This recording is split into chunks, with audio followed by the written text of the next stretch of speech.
साविता भाभी और बंद दरवाजे का खेल। अजीब निमंत्रण। शहर से दूर एक छोटे कस्बे में साविता भाभी का मकान था। लोग कहते थे कि उनकी आंखों में कुछ ऐसा जादू है जिससे सामने वाला अपनी इच्छा खो बैठता है। भाभी दिन में बिल्कुल आम औरत की तरह रहती, पर रात को उनके घर से अनजानी आहटें, कराहें और रहस्यमय सिसकियां सुनाई देती थी। गांव के कई मर्दों ने कोशिश की थी कि भाभी से नजदीकियां बढ़ाए, लेकिन कोई भी उस घर से लौटकर पहले जैसा नहीं रहा। अकेली रात। एक दिन कस्बे का शिक्षक अरविंद भाभी के घर पढ़ाने आया। पढ़ाई खत्म होने के बाद अचानक मूसलाधार बारिश शुरू हो गई। भाभी ने दरवाजा बंद कर दिया और मुस्कुराकर बोली, लगता है आज की रात तुम यहीं फंसे रहोगे। अरविंद की धड़कन तेज हो गई। कमरे में हल्की पीली रोशनी थी, बाहर बारिश की आवाज और भीतर भाभी की नजरों का बोझ। बंद दरवाजे का खेल।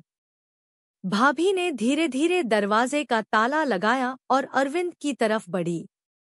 उनकी साड़ी हल्की भीग चुकी थी और बदन से चिपकी हुई थी।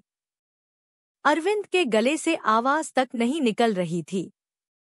भाभी ने फुसफुसा कर कहा, तुम्हें पता है, ये घर सिर्फ उन्हीं को स्वीकार करता है जिनमें हिम्मत हो। उन्होंने अपनी उंगलियों से अरविंद का हाथ थाम लिया। उसका पूरा शरीर कांप उठा। अंधेरी कसक। कमरे की रोशनी बुझ गई, अब सिर्फ बाहर की बिजली चमक रही थी। भाभी अरविंद के बेहद करीब आ गई। उनकी सांसें उसकी गर्दन को छू रही थी। अचानक उन्होंने उसकी आंखों में झांक कर कहा, अब तुम मेरी दुनिया का हिस्सा हो, यहां से लौटना आसान नहीं।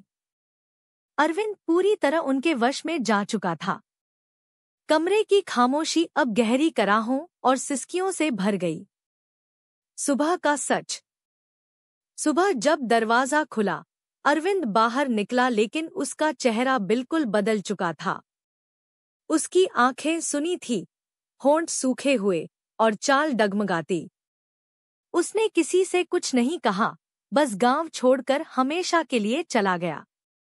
लोग पूछते रहे, भाभी, रात को आखिर उस घर में क्या होता है?